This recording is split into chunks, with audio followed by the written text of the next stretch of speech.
Hello అండి, అందరికీ welcome to my channel Sridhana vlogs. Tea తాగితే బక్కగా అవుతారా?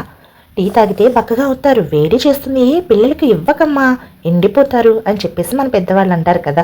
ఇది నిజమా లేదా అపోహ?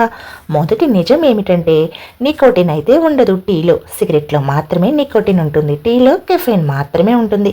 అందుకే టీ సిగరెట్లా డేంజరస్ కాదు, ఎడిక్షన్ డ్రగ్ కూడా కాదు. టీలో ఉన్న కెఫెన్ బ్రెయిన్ని అలర్ట్గా ఉంచుతుంది, టైట్నెస్ని తగ్గిస్తుంది, మూడ్ ఫ్రెష్ చేస్తుంది. లైట్గా తాగితే డైజెషన్కి హెల్ప్ చేస్తుంది, కానీ ఎక్కువ టీ తాగితే అసిడిటీ, అదే గ్యాస్ ప్రాబ్లం వస్తుంది. స్లీప్ డిస్టర్బెన్స్ కూడా రావచ్చు. ఐరన్ డెఫిషియన్సీ ఉన్నవాళ్ళు మీల్స్ తర్వాత వెంటనే టీ అస్సలు తాగకూడదు.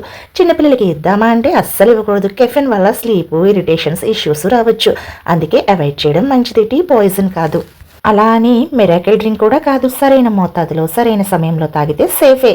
టీ కాదు సమస్య, ఎక్కువ సార్లు టీ తాగితే అదే అసలైన సమస్య. వీడియో నచ్చినట్లయితే లైక్ చేసి, షేర్ చేసి, సబ్స్క్రైబ్ చేసి సపోర్ట్ చేయండి అబ్బా.